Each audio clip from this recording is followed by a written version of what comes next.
back, all of them buzzing away in trade today. Let's move on and bring on board a real estate developer and talk about what's going on with their Q1 update. We have Purvankara as Abhishek Kapoor, Group CEO of the company, joining in with us.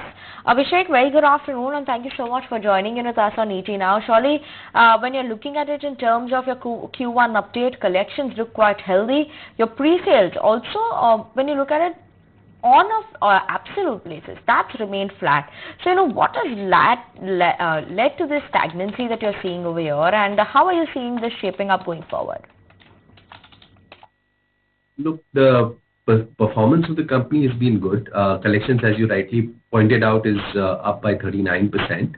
As far as sales is concerned, we have not had any new launches in the first quarter, which got deferred largely on account of the fact that approvals were delayed.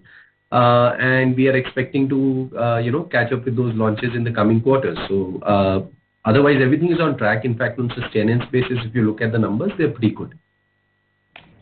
Abhishek, I just want to understand, so is the delay in approvals the only reason for the delay in launches, or are you seeing some slowdown in terms of demand front as well, especially in the key markets? No, absolutely right. I mean, there is no slowdown. As I said, our sustenance sales has only improved with improved prices. So, as far as sustenance is concerned, there is no challenge. In fact, we are seeing robust demand.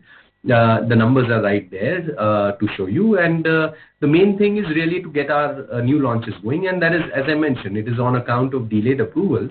We had elections, etc. So now we are expecting that in the coming quarters, we'll be able to catch up. But in the meanwhile, what we have been able to really achieve is add more than 3 million square foot to our launch pipeline in terms of our acquisitions. And that has also been our focus. Deployment and replenishing our land bank is a big area of focus. And we are quite excited with the fact that, we have been able to conclude some good transactions and we'll be able to bring them for launches.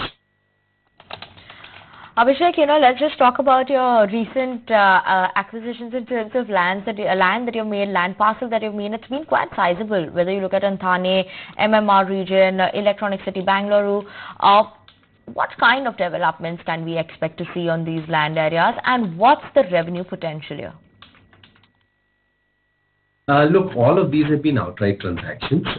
Thane, as well as Electronic City, as well as the landowners share that we have acquired in 2 of our projects.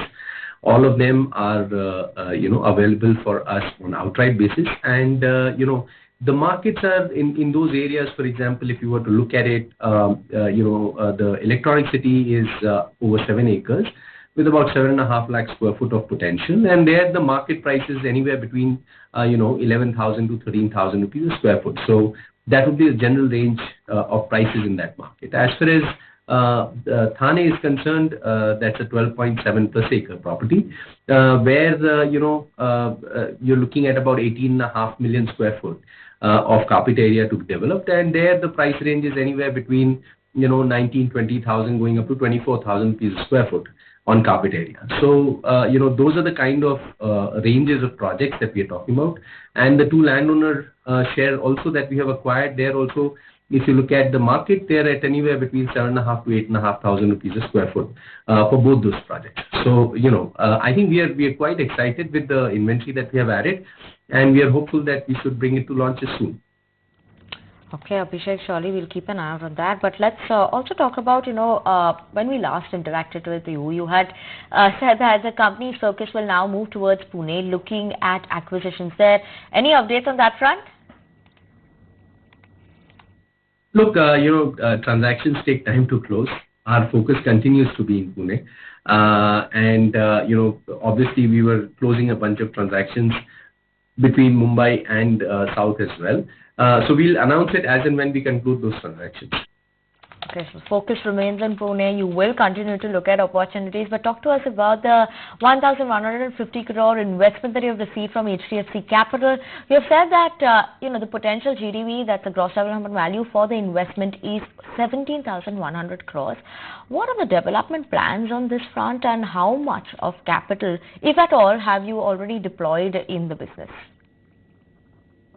So look, out of the 1150 crore platform transaction that we did with HDFC, we have already deployed 400 plus crores. We expected to deploy another 600 plus crores in new acquisitions, which, as I said, we are actively pursuing opportunities in the market, and this is specifically for Provident Housing. And as and when we complete those transactions and complete those acquisitions, we'll make those announcements. But yeah, we have a good dry powder now in Provident as well to look at new acquisitions. So our focus continues, as I mentioned, in replenishing our inventory across the board. Okay, and you are looking to raise 1,000 crores in one or more tranches. Tell us, how have you structured the QIP, and what is the time frame going to be like? Will you be launching the QIP anytime soon now that the postal ballot has ended?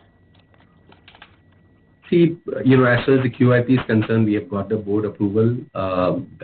We are expecting the report on the shareholders' approval soon to come.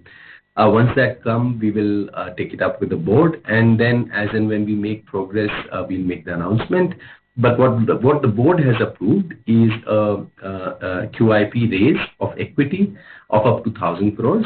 And, as we get the directions from the board, after engaging and looking at the entire scenario, we will share with you further information. Okay, and apart from that, any more fundraising plans on the cards, or do you feel the company is sufficiently funded to carry out the expansion and land acquisition plans that you have right now?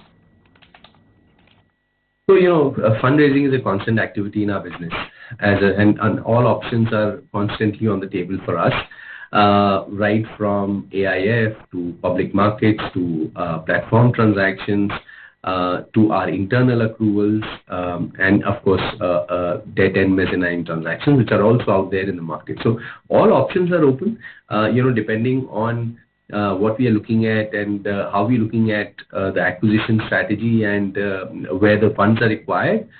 We will continue to see how to deploy our various pools of capital, as I mentioned earlier. Abhishek, lastly, how would the funds that you will be raised from the QIP will be allocated? Where will it be used? So again, as I said, this is subject to all board approval. We are yet to make those decisions. And as and when we make those decisions, we'll be happy to share it with you. But typically, any of such funds that are raised are deployed between debt repayment to new acquisitions to corporate expenses in terms of unlocking existing projects. So those are the typical fund uses that normally most of the developers do or real estate companies will look at. However, how the allocation happens will be subject to board approval. So we will come back to you once we have a view on it. Okay, Abhishek, thank you so much for joining in with us this afternoon on ET Now and talking to us about the demand trends that are shaping up currently, as well as what are the company's plan in terms of fundraise, where will the QIP be used as well. So yes, currently no slowdown in terms of demand is what the company is seeing. Robust demand is seen across the markets for the company, as well as the company has highlighted how they will be using the QIP funds.